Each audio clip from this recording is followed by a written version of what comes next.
Assalamualaikum warahmatullahi wabarakatuh. Selamat pagi, salam sejahtera untuk kita semua. Pertama-tama marilah kita panjatkan rasa puja serta puji syukur atas kehadirat Allah Subhanahu wa taala. Karena atas berkah dan limpahan rahmatnya kita dapat berkumpul dengan keadaan sehat walafiat. Salawat beserta salam semoga tetap tercurahkan kepada junjungan kita Habibana wa Syafiana wa Maulana Muhammad Sallallahu Alaihi Wasallam, yang mana telah memberikan kita kesehatan baik jasmani maupun rohani. Baik, selanjutnya izinkan saya untuk memperkenalkan diri. Pertama-tama saya dari kelompok 9 yang beranggotakan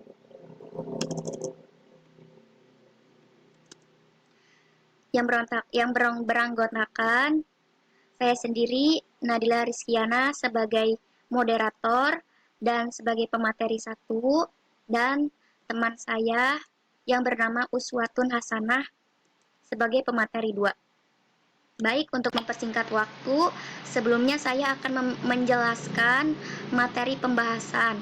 Nah, materi pembahasan ini ada 3. Yang pertama, ada saat-saat sulit dalam penerapan KIP atau K. Yang kedua, ada kesulitan saat konseling. Dan yang ketiga, upaya untuk mengatasi kesulitan. Baik, untuk mempersingkat waktu, saya akan menjelaskan tentang konseling kebidanan. Apa sih konseling kebidanan itu?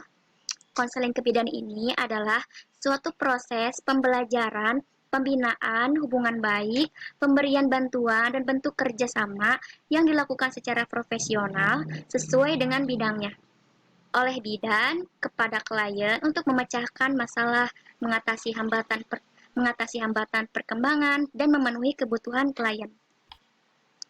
Selanjutnya, eh, contoh saat-saat sulit dalam penerapan KIP. Nah, yang pertama itu ada diam. Diam ini yang diartikan tidak bersuara. Nah, yang pertama ada penolakan atau kebingungan. Nah, di sini mungkin pasien itu ingin berkonsultasi, tapi pasien ini atau klien ini kebingungan gitu. Yang kedua ada klien mengalami sakit dan tidak siap untuk bicara. Nah, mungkin klien ini mengalami kesakitan sehingga klien itu tidak dapat bicara gitu karena menahan rasa sakit mungkin. Seperti itu. Terus yang terakhir, klien sedang memikirkan apa yang mau dikatakan. Nah, diamnya klien itu mungkin kliennya itu bingung. Awal pertama ketemu konsole pertama-tama ketemu bidan misalnya. Nah, klien itu mikir dulu nih mau ngejelasin penyakit apa yang dirasain sama pasien begitu. Terus yang kedua, klien menangis. Nah, klien menangis ini yang pertama kita harus tenangkan klien terlebih dahulu dengan menyentuh badan atau menepuk bahu atau memegang tangan secara hati-hati agar ketika klien nangis atau tidak kuat menahan amarah atau kesal atau ada masalah dengan keluarganya. Nah, klien ini bercerita atau berkonsultasi kepada bidan misalnya. Nah, yang harus dilakukan oleh bidan ini, yang pertama itu harus menenangkan pasien tersebut agar pasien tersebut lebih tenang gitu, lebih adem dulu hatinya gitu. Baru klien menjelaskan keluh kesahnya kepada bidan seperti itu. Terus ada ketika konselor melakukan kesalahan. Ketika konselor melakukan kesalahan, nah, hal terpenting untuk menciptakan hubungan baik adalah jujur. Nah, konselor ini kita harus berbuat baik, harus menciptakan hubungan yang baik. Nah, menciptakan hubungan yang baik ini adalah dengan jujur, mengakui bahwa konselor salah dalam dan kita harus meminta maaf gitu. Itu adalah cara untuk menghargai klien. Nah, ketika misalkan gini, Misalkan saya berbuat kesalahan kepada klien. Nah, untuk menciptakan hubungan baik dengan klien, saya itu harus eh, saya itu harus mengakui bahwa saya salah dan saya harus meminta maaf. Nah, itu adalah cara untuk menghargai klien seperti itu. Terus ada konselor tidak tahu jawaban dari pertanyaan.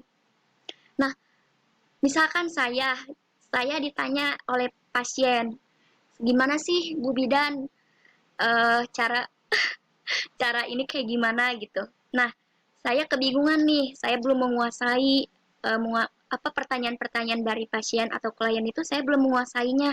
Nah, lalu klien konselor dapat mengatakan bahwa ia tidak dapat. Nah, jika saya ditanya oleh pasien, tetapi saya sendiri uh, tidak tahu gitu apa yang harus saya jawab, maka saya akan berusaha mencari informasi tersebut untuk klien. Jadi mungkin saya akan menjawab, Ibu, maaf, saya kurang tahu, mungkin akan saya cari informasi, mungkin akan saya cari gimana ya, pokoknya kayak akan akan menjawab pertanyaan klien, apa ketika saya sudah mengetahui gitu, seperti itu. Lalu ada klien dan konselor sudah saling mengenal. Nah, misalkan ini kan konselor melayani seperti pada umumnya, tekankan bahwa kerahasiaan akan tetap terjaga. Nah, misalkan misalkan saya bidan, saya udah kenal sama si A, B, C. Nah, pada umumnya gitu, udah saling kenal. Eh, jadi mereka itu, misalkan pasien saya ini udah kenal sama saya, jadi mereka itu kayak terbuka aja sama saya gitu, tapi saya akan tetap jaga rahasia pasien. Misalkan pasien cerita ini itu, saya akan saya akan menjaga rahasia pasien itu dengan baik gitu, agar kita tuh meyakinkan bahwa kita tuh tidak akan membocorkan rahasia pasien gitu kan, itu nggak boleh ya. Nggak boleh seperti itu. Nah, selanjutnya akan dibahas oleh teman saya, Uswatun Hasanah. Kepadanya kami persilahkan. Cara mengatasi kesulitan saat berkonseling. Yang pertama, percayalah pada diri sendiri. Rintangan yang Anda alami saat ini mungkin bukan pertama kali. Hal ini membuktikan bahwa Anda bisa mengatasi kesulitan. Jadi, di setiap masalah, kita harus yakin pasti akan bisa melewati itu semua. Yang kedua, itu harus berfokuslah pada hal-hal positif agar Anda bisa mengatasi kesulitan, entah dengan melihat hal positif dari masalah yang sedang terjadi atau dengan membayangkan keberhasilan yang Anda raih di kemudian hari. Jadi di saat Anda mengalami kesulitan, Anda harus berpikir secara positif dan harus menghilangkan pikiran-pikiran negatif yang ada di pikiran Anda. Yang ketiga itu berfokuslah ke masa depan, berusaha mencari tahu apa yang sudah Anda pelajari dari pengalaman masa lalu dan memanfaatkan pengalaman dalam menjalani kehidupan Anda, dan akan membuat Anda putus asa sebab masa lalu tidak akan bisa diubah lagi. Jadi setiap Anda mendapatkan pengalaman, jadikanlah pengalaman itu menjadi bermanfaat.